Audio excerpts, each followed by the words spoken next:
श्री गणेशाय नमः। जय जगदम्ब। रेणुका माता की जय।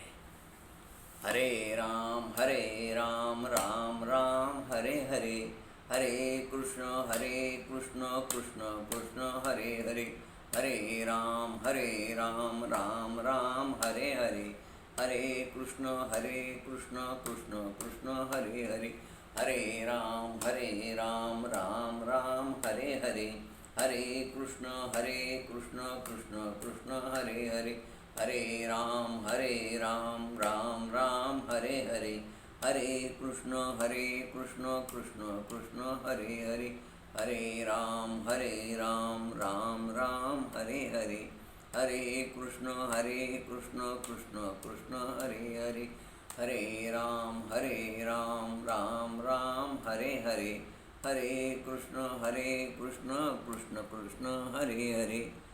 बोला पुंडलिक वरदा हरि विठ्ठल श्री ज्ञानदेव तुकाराम, पंढरीनाथ भगवान की जय, मौर्य ज्ञानेश्वर महाराज की जय, जगद्गुरु संत तुकाराम महाराज की जय। जय जय रघुवीर समर्थ। वक्रतुंड महाकाय सूर्यकोटि समप्रभ, निर्विघ्नं कुरु मे देव सर्वकार्येषु सर्वदा, सर्वमंगलमांगल्ये शिवे सर्वासाधिके, शरण्ये त्र्यंबके गौरी नारायणी नमस्तुते। गुरुर्ब्रह्मा गुरुर्विष्णु गुरुर्देवो महेश्वरा, गुरुर्साक्षात् परब्रह्म तस्मै श्री गुरुवे नमः। सर्वमंगलमांगल्ये शिवे सर्वासाधिके, शरण्ये त्र्यंबके गौरी नारायणी नमस्तुते। या देवी सर्वभूतेषु मातृरूपेण संस्थिता, नमस्तस्यै नमस्तस्यै नमस्तस्यै नमो नमः। जयाचा जगी जन्म नामार्थ झाला, जयाने जगी वासनामात केला, जयाच्या मुखी सर्वदा नामकीर्ती, नमस्कार त्या ब्रह्मचैतन्यमूर्ती। जरी जरी मनी धेनु आठवी वत्स नित्य, जननी कधी कामे बालका पाशिचित्त, तदुपयन गुरुमाये लेकुरा ठेवी प्रेम, श्री सद्गुरु रामानंद तुम्हा प्रणाम। आहे तू जननी मध्ये न कळे अज्ञान मी लेकरू, गाली गे मम प्रेम पाकर सदा, दूरी नको गे धरू, प्रेमे वाहत मुक्त कंठ करुणी, नाही तुझे बंधन, प्रल्हादा गुरुराजया नित तुम्हा, माझे असो वंदन। जय जय रघुवीर समर्थ। अनंत कोटी ब्रह्मांड नायक राजाधिराज सच्चिदानंद सद्गुरु श्री ब्रह्म चैतन्य रामानंद प्रल्हाद महाराज की जय। जय जय रघुवीर समर्थ। भाविक श्रोते, आजचा आपला देवी भागवताचा 9व्या दिवसाचा हा कथाभाग, या 8 दिवसाच्या कथाभागामध्ये आपण काल देवीनं या सगळ्या राक्षसांचा वध केलेला आपण पाहिला, ज्याच्यामध्ये महिषासूर, चंडमुंड, शुंभ निशुंभ, रक्तबीज आदी सर्व राक्षसांचा तिनं वध केलेला आहे। त्यानंतर हरिहर यांना निस्तेज केले, त्यांना अहंकार झाला होता शक्तीचा, ती कथा आपण पाहिली। तसं देवीनं यक्षरूपात येऊन अग्नी, वायू, इंद्र यांचे गर्वहरण केले। या जगदंबा मातेला दुर्गा, शताक्षी देवी आणि शाकंभरी हे नाव का पडले याचे आपण कथा काल पाहिल्या। देवीने त्या दुर्गम राक्षसाचा वध केला, ज्याला दुर्गासूर म्हणतात किंवा दुर्ग किंवा दुर्गम अशा नावात ओळखलं जातं। महाबलाढ्य पराक्रमी दुर्गासुराला देवीने ठार केल्यामुळे तिचं नाव दुर्गा पडले। या पार्वती मातेनं 1000 नेत्रातून दुष्काळावर मात करून सगळ्या भूमीला जल संपन्न केलं, म्हणून तिला शताक्षी देवी म्हणतात। या जगदंबेनं अन्न नाही पाणी नाही लोकांना प्यायला, अशा स्वतः शाख म्हणजे वनस्पती भाज्या उत्पन्न करून भक्तांना अर्पण केल्या आणि म्हणून तिचं नाव शाकंभरी पडले. अशा प्रकारे या सगळ्या कथा आपण काल पाहिल्या. आता आजचा आपला शेवटचा स्कंद आणि त्या शेवटच्या स्कंदामध्ये असणाऱ्या कथा. हा स्कंद संपल्यानंतर आपण अवतरणिका घेऊन हा 9वा दिवस संपवणार आहोत. म्हणजे कथा आता शेवटच्या चरणावर आलेली आहे. जसे विष्णूचे विष्णू सहस्त्रनाम हजारो नाव आहेत, तसे आमच्या ह्या जगदंबेचे नाव देखील हजारोपेक्षा जास्त आहे. ही जगदंबा माता जळी स्थळी काष्टी पाशानी सगळीकडे आम्हाला वेगवेगळ्या रूपात पाहायला मिळते. ही गणेशाची जननी पार्वती आहे, हीच राधा आहे, हीच लक्ष्मी आहे, हीच सरस्वती आहे, हीच सावित्री आहे. या 5 देवतांना प्रकृती म्हणतात. सत्व रजतम हे या तिन्ही गुणांनी ती सृष्टीचं कार्य करते आणि म्हणून या तिन्ही गुणांना प्रकृतिरूप मानतात, कारण या तिन्ही गुणांनी या सृष्टीचं कार्य होतं. सृष्टीच्या प्रारंभी हे परब्रह्म, ज्याला आपण परमात्मा म्हणू, काळाचा काळ म्हणू, ब्रह्म म्हणू, हे 2 रूपामध्ये उत्पन्न होतं. एक प्रकृती आणि दुसरं पुरुष. आपण भागवतामध्ये ब्रह्मदेवाचे 2 रूप पाहिले, मनु आणि शतरूपा. हा मनु म्हणजेच पुरुष आणि शतरूप म्हणजे प्रकृती असं गृहीत धरा. या परब्रह्माचं 2 अंग आहेत. दक्षिणांग म्हणजे पुरुष आणि वामांग म्हणजे प्रकृती स्त्री. प्रकृती हीच ब्रह्मस्वरूपिणी आहे, तीच जगज्जननी आहे. तिच्याशिवाय या जगताची उत्पत्ती होऊ शकत नाही.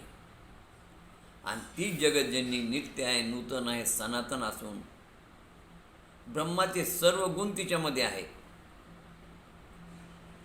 ब्रह्मच तिच्या रूपानं या जगताचा पिता आणि जगताची माता होतो असं म्हटलं तरी वावगं होणार नाही. म्हणजे हा ब्रह्म स्त्री आणि पुरुष होतो. आणि म्हणून ज्ञानी योगी हा स्त्री पुरुष भेद करतच नाही, कारण ते दोघं एकच आहे. ब्रह्माचा ब्रह्म असणारा काळ हाच वेळ प्रसंगी स्त्री होतो आणि पुरुष होतो आणि सृष्टीची उत्पत्ती करतो. या परब्रह्माचे, या ईश्वरी तत्वाचे अनेक रूप आहेत. तत्व एक आहे पण रूप अनेक आहेत. म्हणून मी म्हटलं की जसं विष्णू सहस्त्रनाम आहे तसे दुर्गा सहस्त्रनाम देखील आहे. पण एवढे 1000 नावं या ठिकाणी सांगताना किती विस्तार होईल. या विस्ताराच्या भयास्तव आपण थोडेफार महत्त्वाच्या नावाचा विचार करू. या 1000 नावामध्ये तीच दुर्गा आहे, तीच शिवरूपा आहे, तीच नारायणी, तीच ब्रह्मस्वरूपिणी. तिला तुष्टी, पुष्टी, लक्ष्मी, धृती, माया, पद्मा, सती, महालक्ष्मी, जगदंबा, गायत्री, सावित्री, राधा, सीता, द्रौपदी, गंगा आणि विष्णुप्रिया. विष्णुप्रिया म्हणजे तुळस, हे तिचंच नाव आहे. जरत्कारू देवी देखील तिचे आहे, नागदेवता. शेषनागाची बहीण नागेश्वरी जगदंबाच आहे. देवसेना तीच आहे. षष्ठी देवी देखील तिचंच रूप आहे. सटवाई हे देवीचंच रूप आहे. मंगलचंडी हे देखील देवीचंच रूप आहे.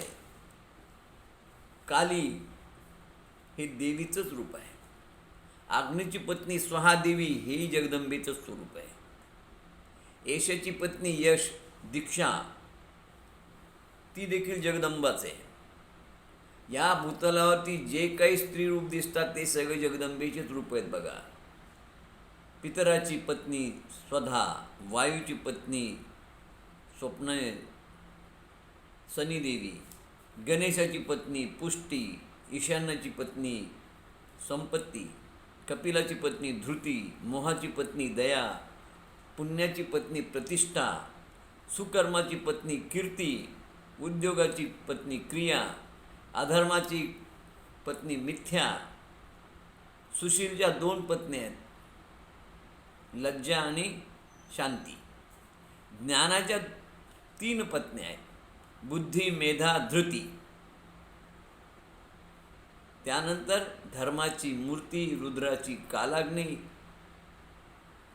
काळाची संध्या, रात्री आणि दिन 3 पत्नी आहेत. निद्रेची कन्या तंद्रा, प्रीती. वैराग्याच्या 2 बायका आहेत, श्रद्धा आणि भक्ती. आदिती, दिती, सुरभी, कद्रू, विनिता, दंतू. चंद्रपत्नी रोहिणी, सूर्याची संज्ञा, मनु, शतरूपा, इंद्र, शची. मनुची शतरूपा, इंद्राची शची, बृहस्पतीची तारा, वशिष्ठाची अरुंधती, गौतमाची अहिल्या, आत्रीची अनुसया. या सगळ्या भगवती स्वरूप आहेत. त्या जगन्मातेचेच हे सगळे रूप आहेत.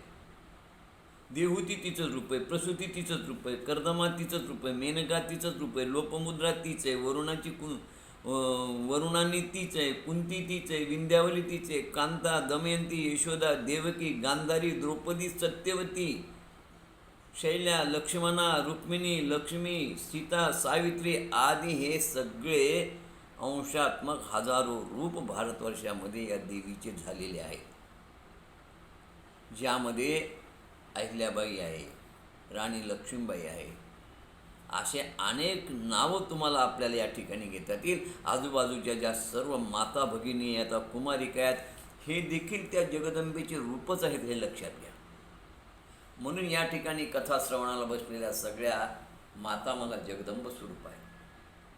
कारण या सगळ्या मातांच्यामध्ये जगदंबेचंच रूप आहे. कोणी कुमारिका असेल, कुठे कोणी तरुणी असेल, कुठं वृद्ध असेल, पण या सगळ्या माता त्या जगदंबेचं स्वरूप आहे. म्हणून आपल्या घरामधली गृहिणी ही देखील माता आहे. ती तुमच्या कुटुंबातील प्रमुख व्यक्तींची माता आहे, जन्मदात्री आहे. आणि म्हणून तिला आपण आई म्हणतो. बरं, ही जन्मदात्री तुमच्या कुटुंबामध्ये सरस्वती बनून मुलावर चांगले संस्कार करते.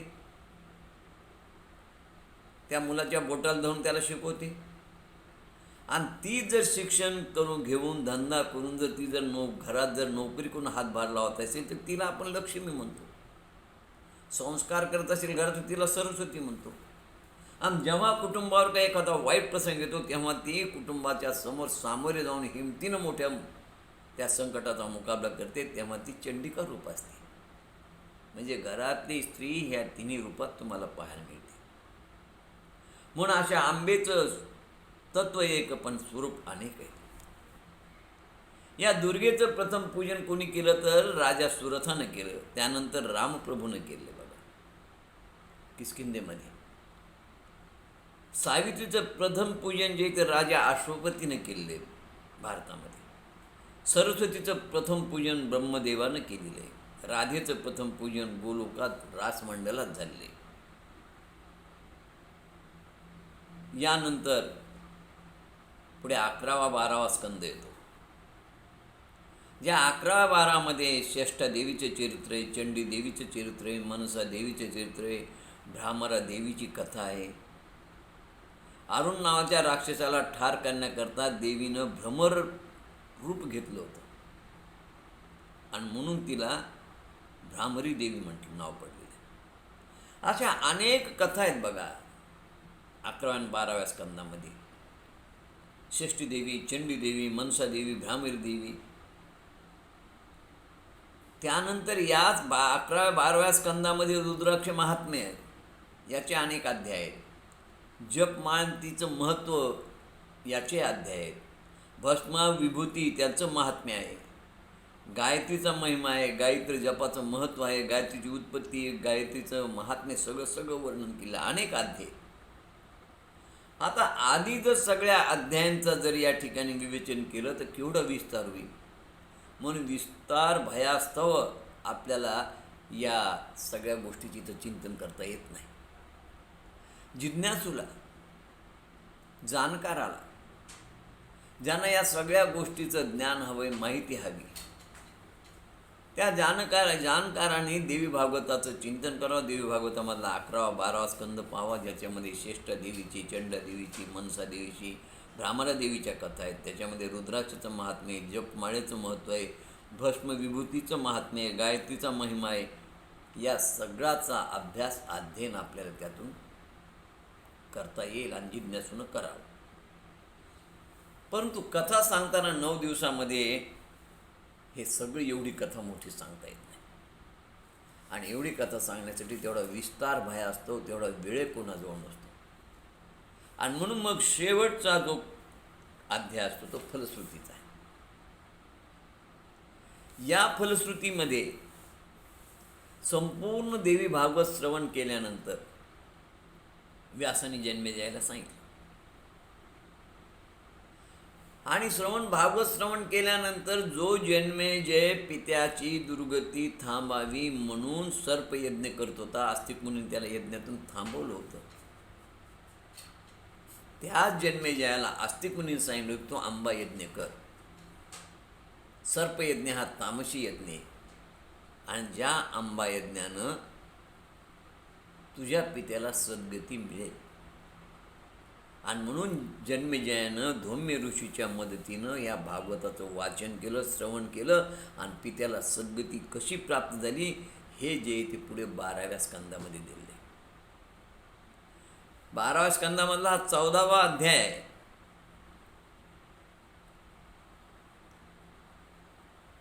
परीक्षिताच्या मृत्यूच्या बदल्यासाठी, म्हणजे दुर्गती झाली होती, तक्षक नागान चावा घेतला होता, त्याला वीरमरण आलेलं नव्हतं, म्हणून जन्मेजयानं सर्पसत्र सुरू केलं होतं की पित्याची झालेली दुर्गती थांबावी, अधोगती थांबावी. पण त्या सर्पसत्रामध्ये आस्तिक मुनी आले, त्यांनी हे सर्पसत्र बंद केलं आणि जन्मेजयाला सांगितलं की हा तामसी यज्ञ आहे, या यज्ञानं उत्तम फळ मिळत नाही.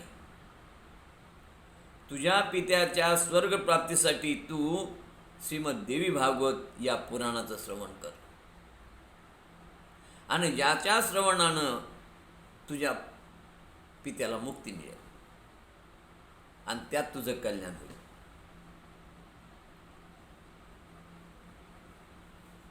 व्यास म्हणाले जन्मेजयाला, हे राजा,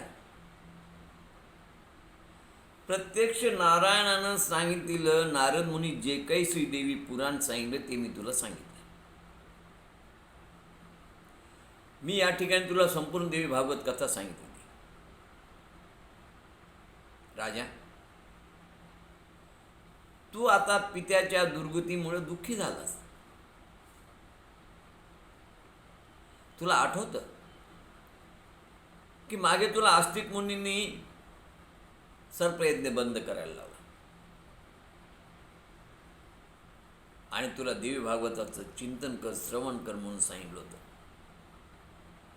मी तुला ते सांगतो की तुझ्या पित्याच्या उद्धारासाठी तू देवी भागवत यज्ञ कर. हा देवी भागवत ग्रंथ उत्तम फळ देणार आहे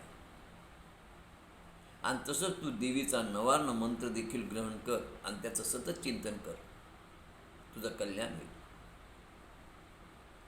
सूत म्हणाले, हे ऋषींनो, व्यासांच्या सांगण्याप्रमाणे या जन्मेजयाने मुनीपासून विधीपूर्वक दीक्षा घेतली. देवीचा महामंत्र त्यांनी ग्रहण केला. विधियुक्त त्या नवार्ण मंत्राचं त्यांनी चिंतन केलं. ऐं ह्रीं क्लीं चामुंडायै विच्चे.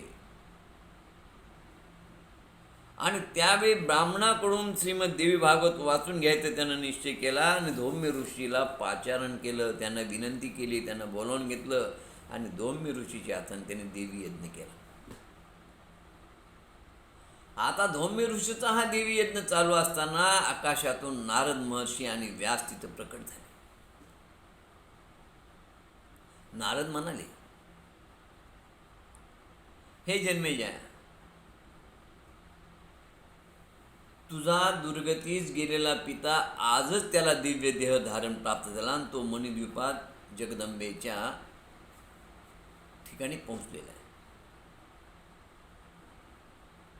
जगदंबेच्या धामाला पोहोचलेला आहे. दिव्य देवी भागवताच्या पुराणाचं तुला उत्तम फळ मिळालं. तुझ्या पित्याचा उद्धार झाला. आता तुझी कीर्ती सर्वत्र पसरेल. जन्मेजयाने उपस्थित नारदाला व्यासांना नमस्कार केला. अन्य मुनिजन तिथं उभी उपस्थित होते, त्यांना नमस्कार केला. धोमे ऋषीला नमस्कार केला. तेव्हा व्यास म्हणाले, राजा, तू आता सर्वस्वाचा त्याग कर, सर्व संग परित्याग कर आणि फक्त देवी चरणाची सेवा कर. देवी भागवताचं नित्य पठन कर, म्हणजे तू या सर्व जगताच्या रहाट गाडग्यातून आणि बंधनातून मुक्त होशील. तुझा पिता श्रीमद देवी भागवतामुळे मणिद्वीपास गेला आणि नंतर नारदाने, महर्षी व्यासाने तिथून सर्वांचा निरोप घेतला आणि ते संतुष्ट होऊन निघून गेले. पुढे राजा नित्य त्या देवीचं पठण करू लागला, श्रवण करू लागला. सूत ही सगळी कथा सांगायला येत नाही मी शारण्यामध्ये. सूत म्हणाले, हे मुनी हो, ते 88,000 ऋषींना म्हणाले, वेदांताचं सार असणारा आणि सर्व पुराणामध्ये अत्यंत श्रेष्ठ पुराण ग्रंथ असणारा देवी भागवत पुराण, हे पुराण म्हणजे 5वा वेद आहे. वटपत्रावर शयन करणाऱ्या विष्णूला प्रथम त्याचा उपदेश झाला आणि त्याचाच ब्रह्मदेवानी 100 कोटी श्लोकामध्ये त्या अर्ध्या श्लोकाचा विस्तार केला आणि त्या 100 कोटी श्लोकांमधून मग 18,000 पुराणं तयार झाली. त्यातून त्या अर्ध्या श्लोकापासून तयार झालेलं पुराण हे देवी महाभागवत पुराण. त्या अर्ध्या श्लोकाचं सार ब्रह्मदेवाने काढलं. त्या अर्ध्या श्लोकावरती 18,000 श्लोक लिहिले, 12 स्कंद तयार केले आणि देवी भागवत पुराणाची रचना केली. व्यासांनी जन्मेजयाला सांगितलं होतं की हे पुराण जन्मेजयाने ऐकलं. तेव्हा मी त्या ठिकाणी उपस्थित होतो आणि मीही ते पुराण ऐकलं आणि म्हणून तुम्हाला या ठिकाणी या अरण्यामध्ये, नैमिषारण्यात, हे संपूर्ण पुराण मी तुम्हाला सांगितलेलं आहे. तर हे पुराण वर्षातून होणाऱ्या 4 नवरात्रात याचं पठण आणि श्रवण सर्वांनी करावं, असं सांगून त्यांनी त्या देवी पुराणाला, जगदंबेला नमस्कार केला आणि सूत महर्षी जगदंबेचं स्मरण करत करत त्या नैमिषारण्यातून अंतर्धान पावले. अशा रीतीनं या ठिकाणी स्कंद 12वा आणि अध्याय 14वा संपतो. सूत महर्षी सर्वांचा निरोप घेऊन निघून गेले आणि देवी भागवताची कथा या ठिकाणी संपलेली. आता आपण या ठिकाणी अवतरणिका किंवा उपसंहार पाहूया, ज्याला आपण कळस अध्याय म्हणतो. थोडक्यात 9 दिवसाचा कथा सारांश आपल्याला पाहायचा आहे, ज्याला अवतरणिका म्हणतात. असं ही देवी भागवत 12 स्कंदामध्ये असलेलं संपूर्ण देवी भागवत या ठिकाणी सूत महर्षींनी सर्व ऋषीमुनींना सांगितलं, त्यांचा निरोप घेतला आणि ते निघून गेले. आणि त्या भागवताची आपण अवतरणिका प्रारंभ करू. भाविक हो आता सावधान, हा कळस अध्याय परिसा पूर्ण. तुमचे भाग्य असे महान, म्हणून चरित्र ऐकता. आता प्रथम दिनी कथा मंगलाचरण, सर्व देवादिकाचे स्तवन, देवी भागवत महात्म्य वर्णन यथामती केले. पहिल्या दिवशी मंगलाचरण, सगळ्या देवादिकांना स्तवन केलं आणि देवी भागवताचं महात्म्य मी माझ्या बुद्धीप्रमाणे तुम्हाला सांगितलेलं आहे. सर्व देवदेवतांना नमस्कार करून पहिल्या दिवसाच्या कथेला आपण प्रारंभ केला. आणि पहिल्या दिवशी प्रास्ताविक करून देवी भागवत ग्रंथाचं स्वरूप, त्या ग्रंथाचं महात्म्य हे सांगून आपण जगदंब हे तत्त्व सर्वत्र कसं कार्य करतं, देवी एक पण तिचे रूप अनेक, याच्यावर आपण चिंतन केलं. श्रीमद देवी भागवतासारखा उत्तम सर्वांग सुंदर ग्रंथ भारतीय वाङ्मयात सापडणं शक्य नाही, असंही आपण म्हटलं. श्रीमद देवी भागवत हा ग्रंथ श्रीहरीचे अवतार असणाऱ्या व्यास महर्षींनी रचला. देवी भागवत 4 श्लोकात रचल्या गेलं आपलं श्रीमद भागवत, पण देवी भागवत मात्र फक्त अर्ध्या श्लोकातच रचल्या गेलं. जे देवीच्या मुखातून बाहेर पडलेलं तो अर्धा श्लोक. सर्व खालविदम मेवाहम नान्यदस्ती सनातनम. सर्वत्र मीच आहे, माझंच रूप सर्वत्र भरलेलं आहे. माझ्या वाचून सनातन चैतन्य दुसरं नाही. मी त्रिकाला बाधित आहे, मीच ब्रह्म आहे. हा देवी मुखातून श्रवण केलेला श्लोक विष्णू भगवंतांनी ब्रह्मदेवाने नारदाला, नारदाने व्यासाला सांगितला. आणि यावरती वेदव्यासांनी या अर्ध्या श्लोकावरती 12 स्कंद, 18,000 श्लोक आणि 318 अध्याय रचले. व्यास सांगतात, ही आंबा संसार बंधने तोडण्यात निपुण आहे. ती तुमच्या आमच्या सर्वांच्या हृदयात राहते.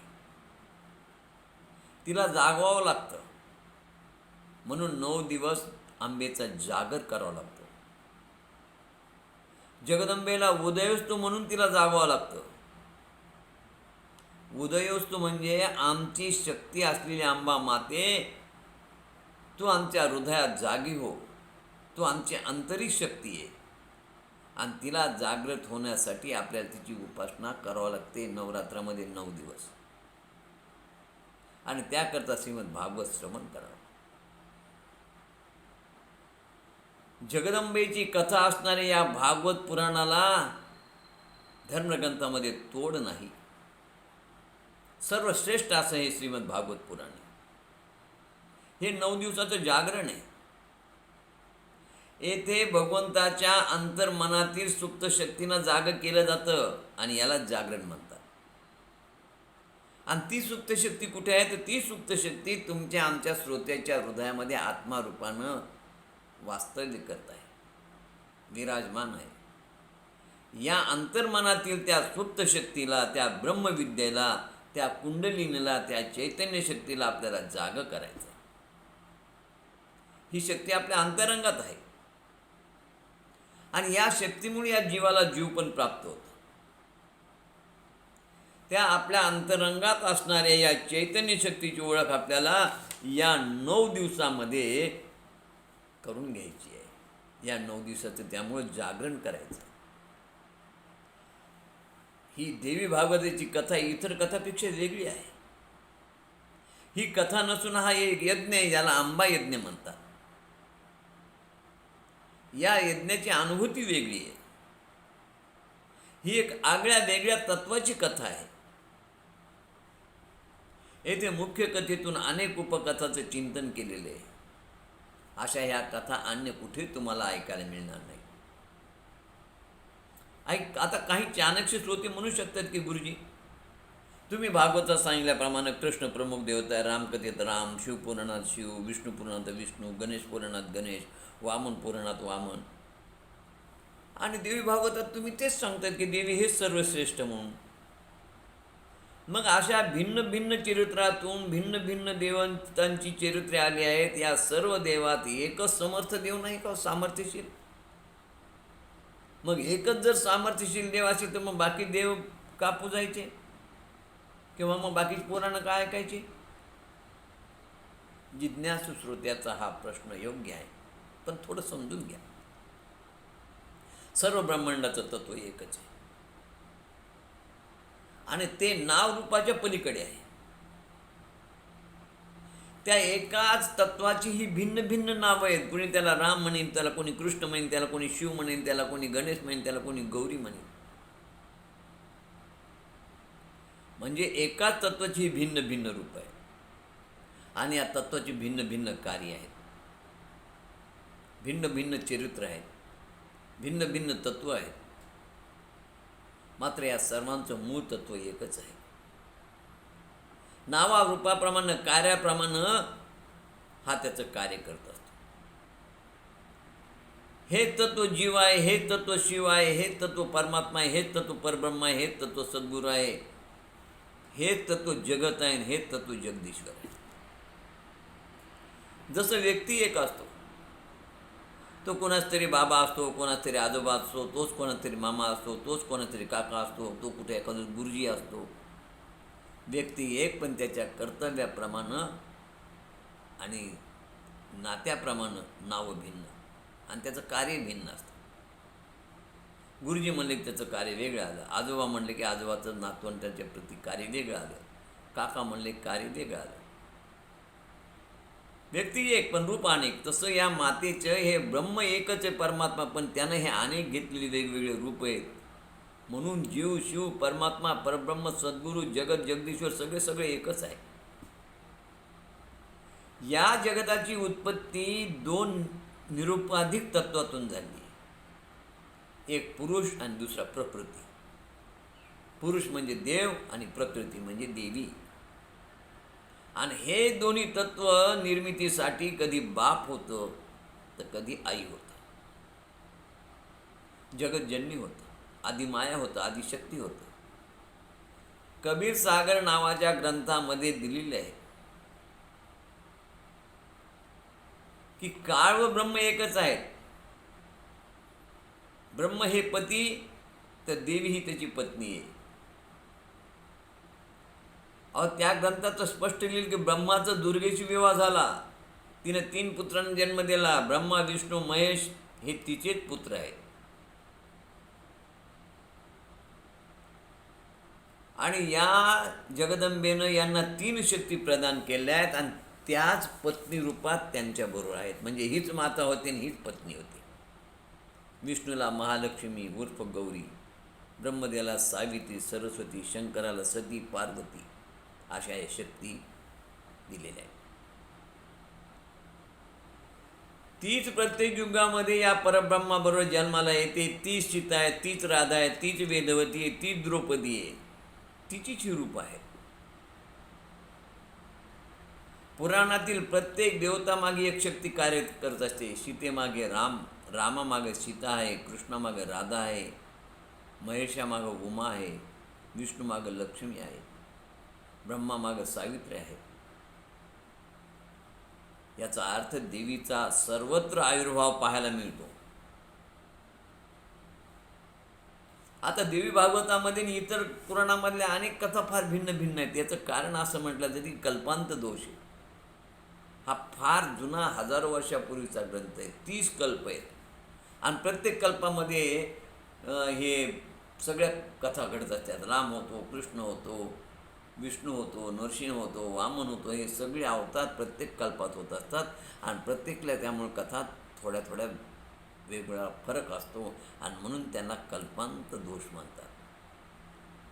आपण भागवत आणि देवी भागवताची तुलना केली तर आपल्याला शुकाचार्याची कथेमध्ये लक्षात येईल की भागवतामधले शुकाचार्याने सर्वसंग परित्याग केला तर देवी भागवतामधले शुकाचार्य गृहस्थाश्रमी आहे. देवी भागवतामध्ये शंखचूडन तुळशीची कथा आहे तर पुराणामध्ये जालंधर वृंदीची कथा आहे. देवी भागवतामधला परीक्षिती जे आहे ते मृत्यूला टाळण्यासाठी प्रयत्न करतो, त्याची शेवटी दुर्गती होती. पण भागवतातल्या परिस्थिती हा मृत्यू अटळ आहे मान्य करून त्या मृत्यूला सामोरे जाऊन त्यातून मुक्त होण्यासाठी भागवत ऐकतो आणि मुक्त होतो.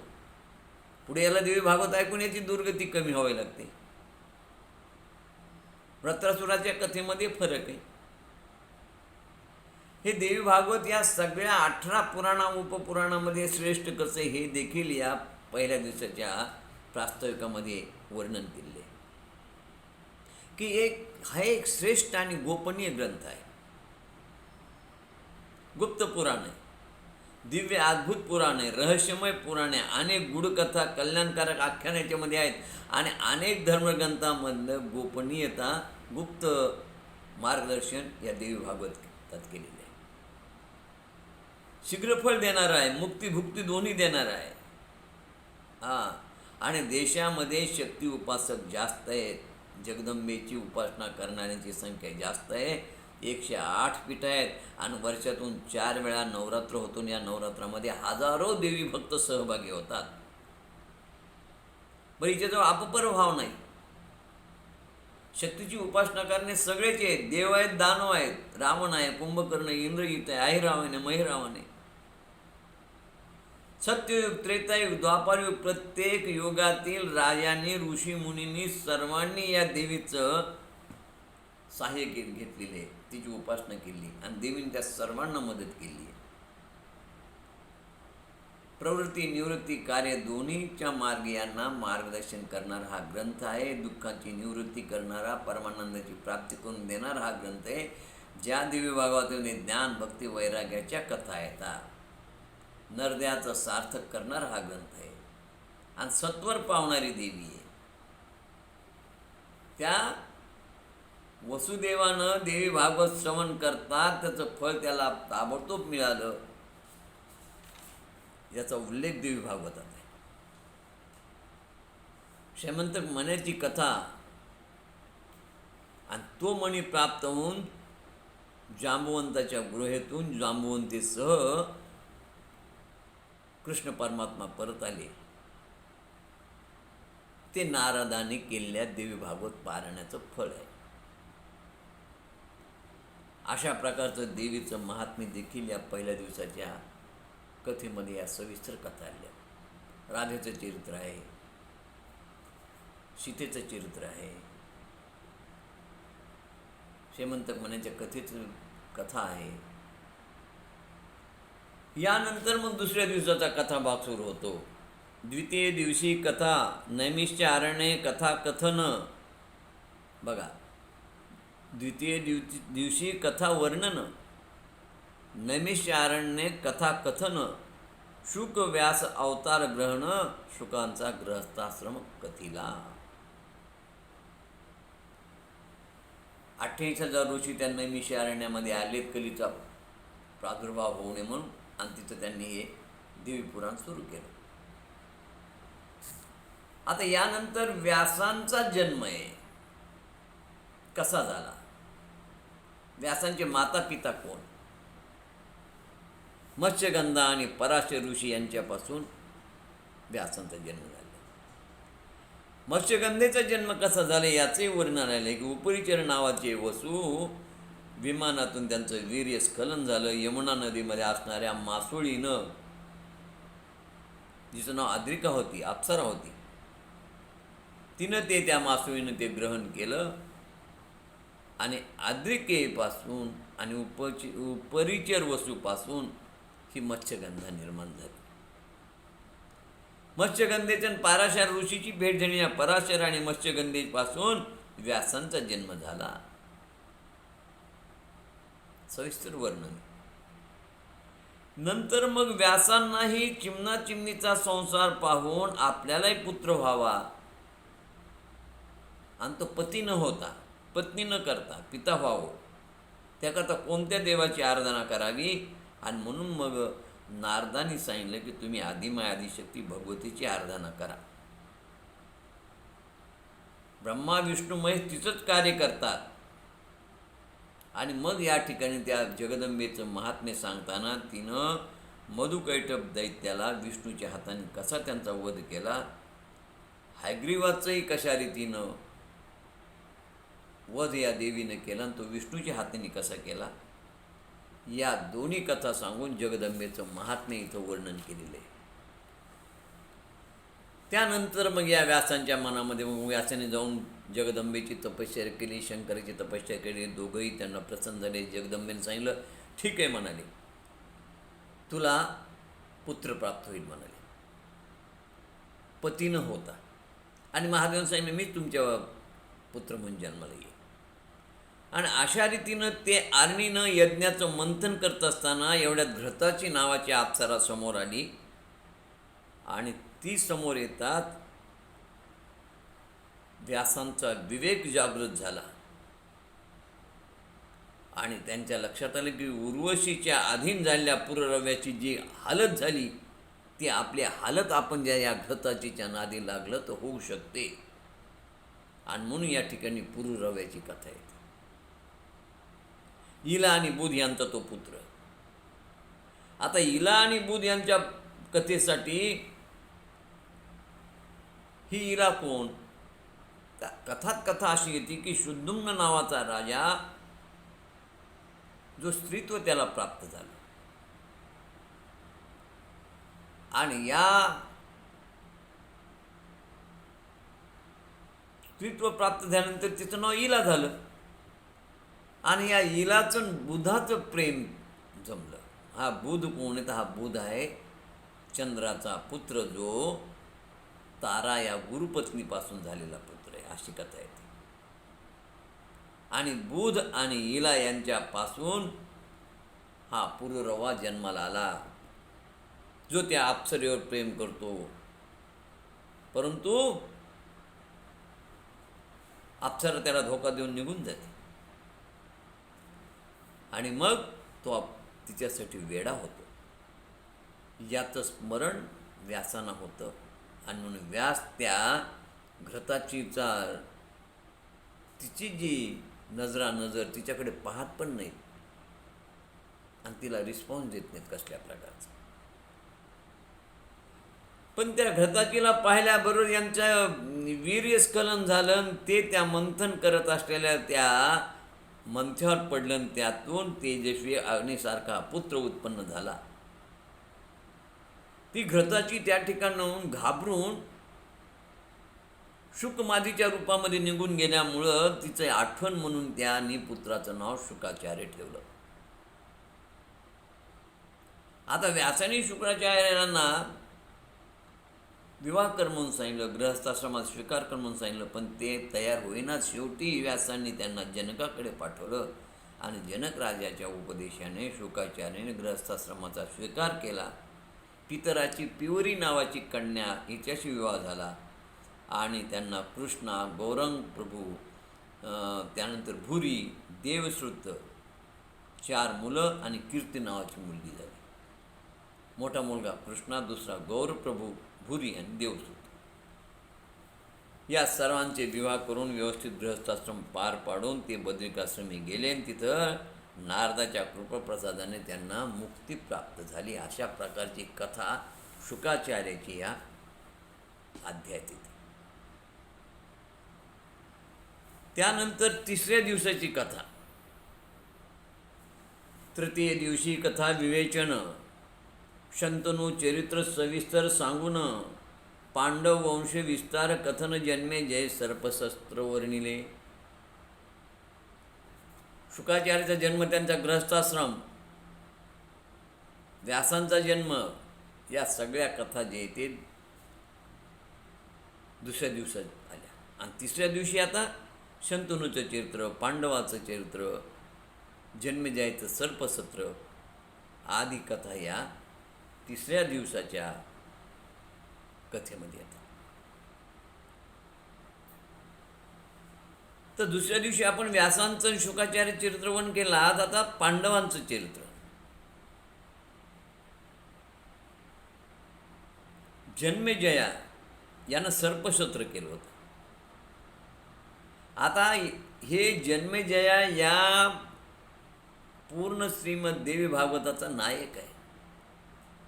त्याला व्यासाने हे सगळं देवी भागवत सांगितलं आहे. आणि देवी भागवतातल्या लक्षणामधलं एक लक्षण आहे वंशानुचरित वर्णनम. आता या जन्मेजय प्रमुख नायक असल्यामुळे त्याच्या वंशाच्या चरित्राचं वर्णन देवी भागवतामध्ये येणं आवश्यक आहे, कारण ते पुराणाचं लक्षण आहे. आणि म्हणून या ठिकाणी जन्मेजयाच्या वंशजाचं म्हणजे पांडवाचं चरित्र संपूर्ण झालेलं आहे. इक्ष्वाकू कुळामध्ये सूर्यकुळामधला महाअभिषेक नावाचा राजा इंद्राच्या कृपेनं ब्रह्मलोकात आला. आणि तिथं ब्रह्मदेवाकडून महाअभिषेक राजा गंगा यांना शाप दिला गेला की तुम्ही भूतलावर जा आणि मनुष्य रूपात जन्म घ्या. हा महाअभिषेक राजा प्रथित राजाच्या पोटी शंतनू म्हणून जन्माला आला आणि गंगा भूतलावर आली होती. येताना तिनं अष्टवसूंनी तिला विनंती केली की माते, आम्हाला जे ते ऋषींनी शाप दिला असल्यामुळे आम्हाला भूतलावर जन्म घ्यायचा, तुझ्या पोटी आम्हाला जन्म घेऊ दे. गंगा हो म्हणाली.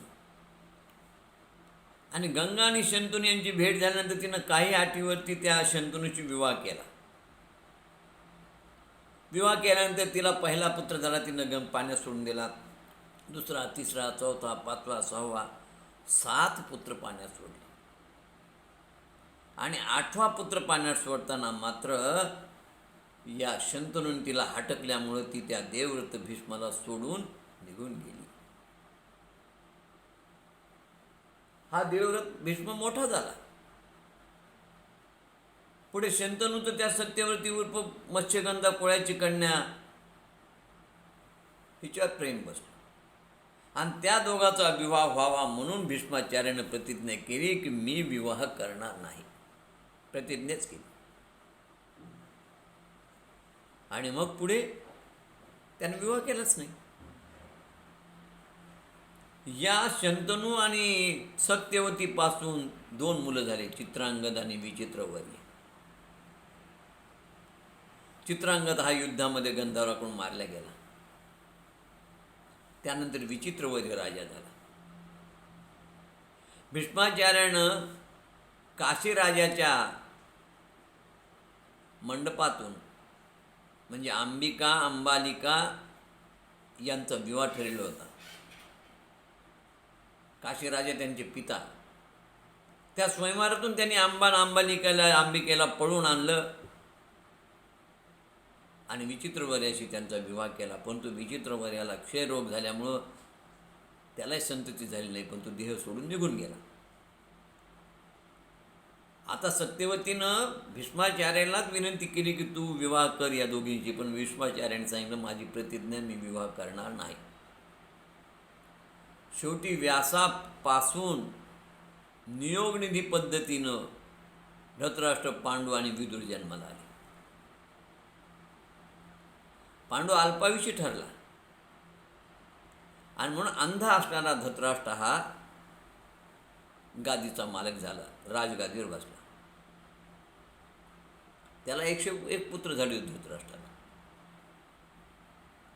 पांडूला माद्री आणि कुंतीपासून 5 पांडव झाले होते. या कुंतीला यमधर्माकडून धर्मराज, वायूकडून भीम, इंद्राकडून अर्जुन, तर या माद्रीला अश्विनी कुमाराच्या 2 बंधूपासून, पहिल्या अश्विनी कुमारपासून नकुल आणि दुसऱ्या अश्विनी कुमारपासून सहदेव झाले. हे सगळे निधी नियोगाद्वारे झाले. पुढे या कौरव पांडवामध्ये युद्ध झालं.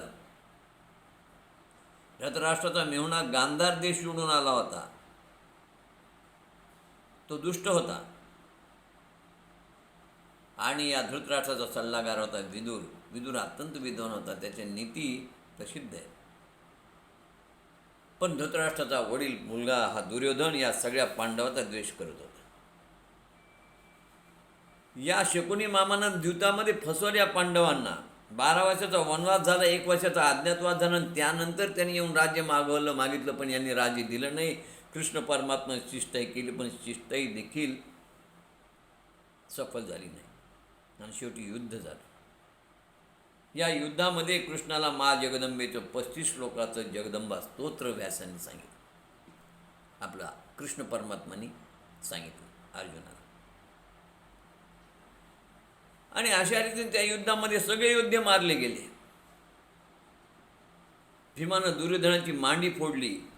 तो विव्हळत असताना तिथे अश्वत्थामा आला आणि अश्वत्थाम्याने पांडवाला मारून तुला त्यांचे शिर दाखवील म्हणून चुकून रात्रीतून द्रौपदीच्या 5 मुलांचे मस्तक तोडून त्याला नेऊन दाखवले.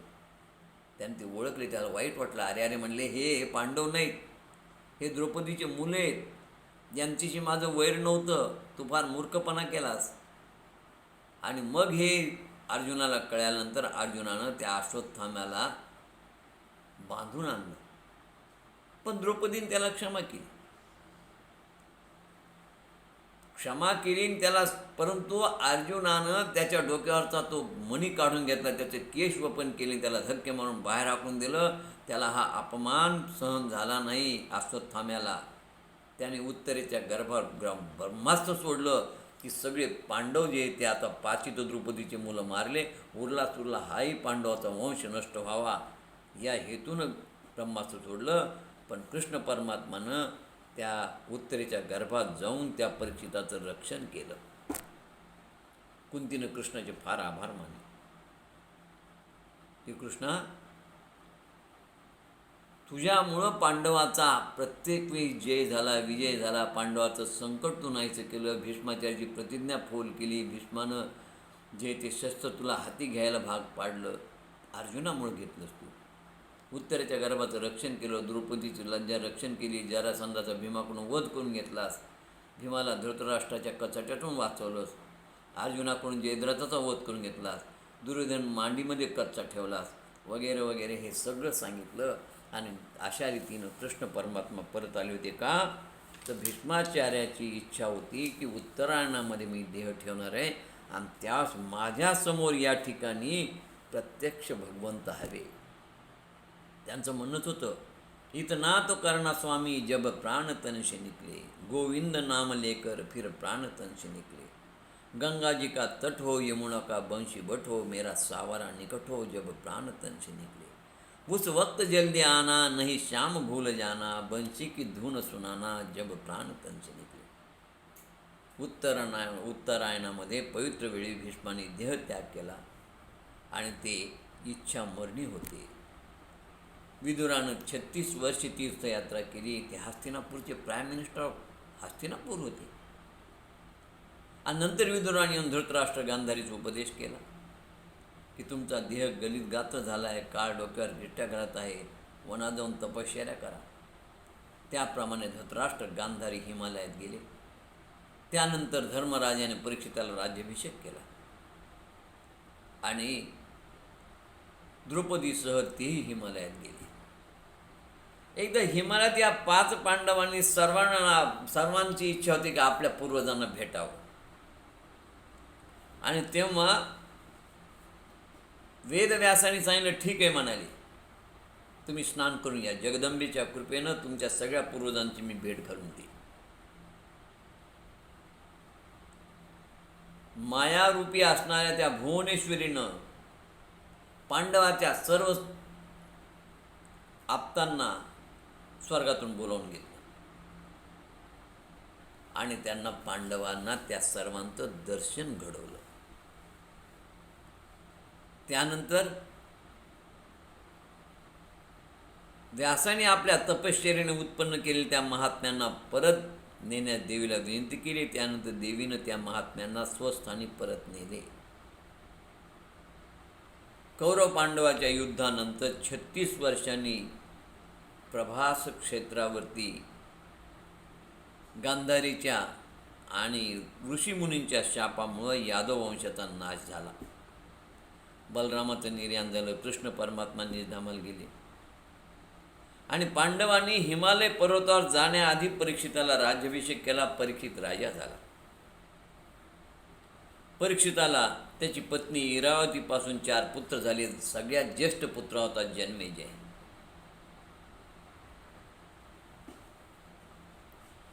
त्यानं दिग्विजय केला. त्यानं कलीचा निग्रह केला. कलियुग म्हणजे तमोगुण रजोगुण माणसाचं जग ही एक प्रवृत्ती आहे, ही एक वृत्ती आहे, हा एक विकार आहे. तमोगुणाचं आणि रजोगुणाचं प्राबल्य असणारे लोक या युगात राहतील, जे रागीट असतील, क्रूर असतील, निष्ठुर असतील. आणि असेच लोक या काळामध्ये पाहायला मिळते. या काळामध्ये सत्वगुण फार कमी झालेला असेल, पण रजोगुण तमोगुण वाढलेला असेल. त्यामुळं कलह, तंटे, भांडणं सगळीकडे पाहायला मिळेल. घरात, गल्लीत, शहरात, जिल्ह्यात, देशात, आंतरराष्ट्रीय लेव्हलवर देखील कुठेही तुम्हाला शांती पाहायला मिळणार नाही. थोडक्यात म्हणजे कलियुग हे कलहाचं युग आहे. आणि या युगात माणसानं वाणीवर आणि कामण्यावर नियंत्रण ठेवायला पाहिजे, पण ते राहणार नाही. काय खावं, काय प्यावं, काय घालावं आणि कसं बोलावं याचंही ज्ञान या काळात माणसाला राहणार नाही. सगळे रमीमध्ये लोक जे ते गुंग राहतील, गुंतील राहतील. या कलीनं 5 ठिकाणी जे ते 5 जागा त्यांना मागितल्या. ठीक आहे म्हणाले, दारू, वेश्या व्यवसाय, जुवा या ठिकाणी तुझं वास्तव राहील आणि अवैध मार्गाने आलेली संपत्ती किंवा सोनं या ठिकाणी तुझं वास्तव्य राहील. अशी 5 जागा दिल्या. एक दिवशी शिकारीला गेला असताना यांनी आपला सोन्याचा मुकुट डोक्याला घातला. जो सोन्याचा मुकुट जरासंधाकडून अवैध मार्गाने आलेलं सोनं होतं आणि त्यामुळे याच्या डोक्यामध्ये कली घुसला. कली घुसल्यामुळे याने काय केले की खूप प्राणी मारले. या कलीचा परिणाम होता. आणि शमीक ऋषीच्या आश्रमात आला. त्यांच्याकडनं अपेक्षा केली. ज्या शमीक ऋषीच्या आश्रमात येताना तो शमीक ऋषीला येऊन नमस्कार करायचा, लोटंगण घालायचा. शमीक ऋषीकडून काही अपेक्षा करत नव्हता. उलट शमीक ऋषीलाच जे ते भरपूर नजराना द्यायचा आश्रम चालण्यासाठी.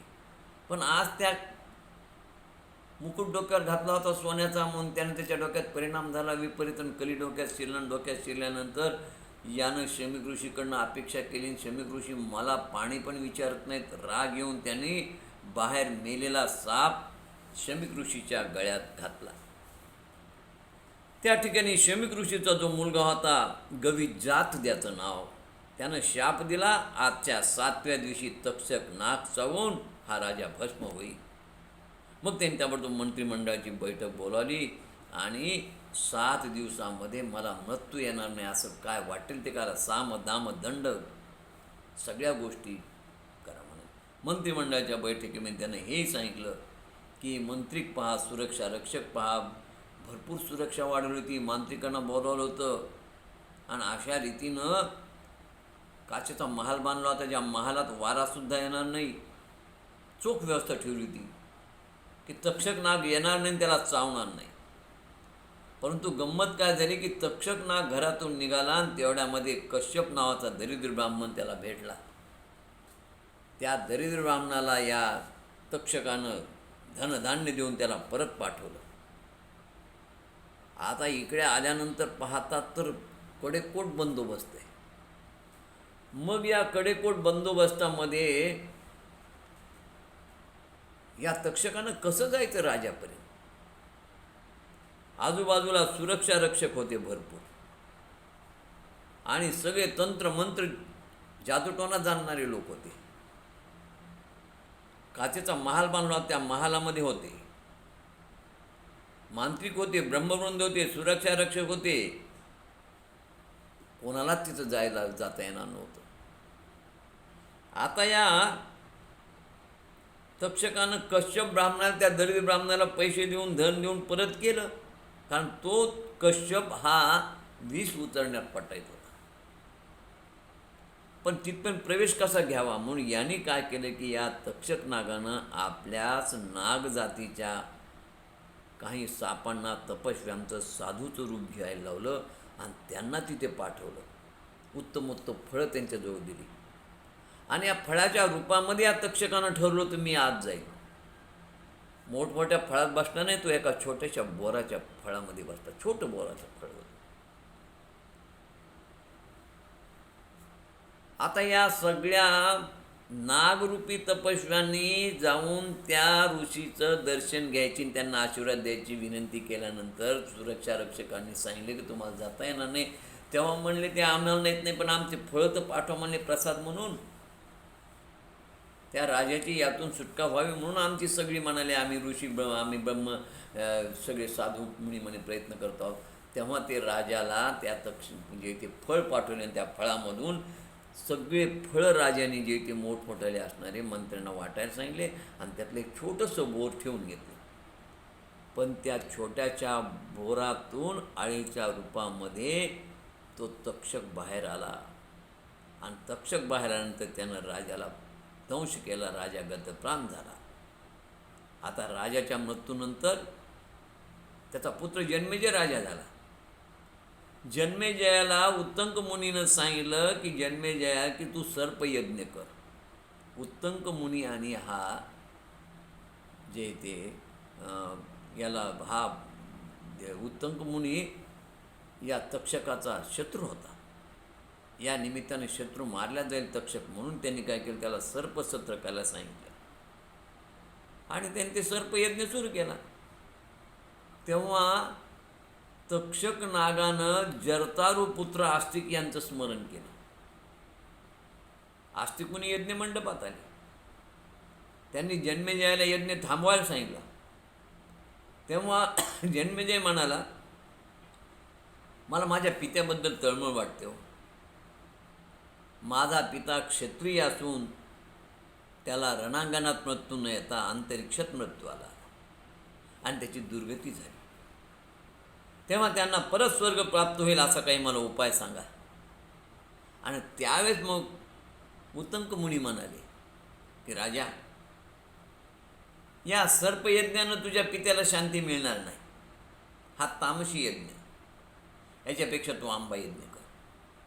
आणि त्याप्रमाणे जन्मेजयाने व्यासाची भेट घेतली. व्यासाने जन्मेजयाला देवी भागवत संपूर्ण सांगितलं आणि हे देवी भागवत संपूर्ण ऐकल्यानंतर परीक्षिताच्या मनात देवी भागवत करावी ही इच्छा निर्माण झाली. आणि मग परीक्षितानं ऋषीमुनींच्या मदतीनं ते देवी भागवत श्रवण केलं, देवीची उपासना केली आणि त्यानंतर मग हा त्याचा पिता परीक्षिती हा दुर्गतीतून मुक्त झाला. तर अशा प्रकारचा हा जो परीक्षितीच्या मुक्तीचा अध्याय हा शेवटचा अध्याय, 12व्या स्कंदामधला हा शेवटचा अध्याय. एकूण 12 स्कंद आहे. तर अशा रीतीनं या 3ऱ्या दिवसाच्या कथेमध्ये फक्त जन्मेजयाला सांगितलं की तू देवी यज्ञ कर.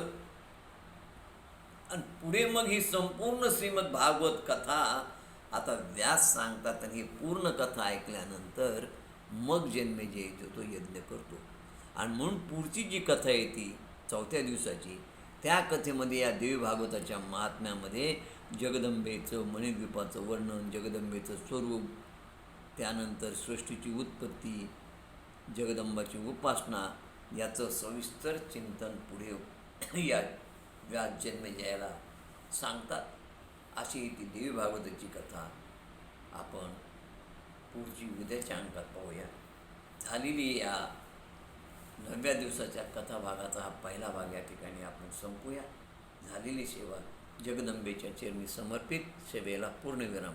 जय जगदंब, जय जगदंब, जय जगदंब, जय जगदंब, जय जगदंब, जय जगदंब.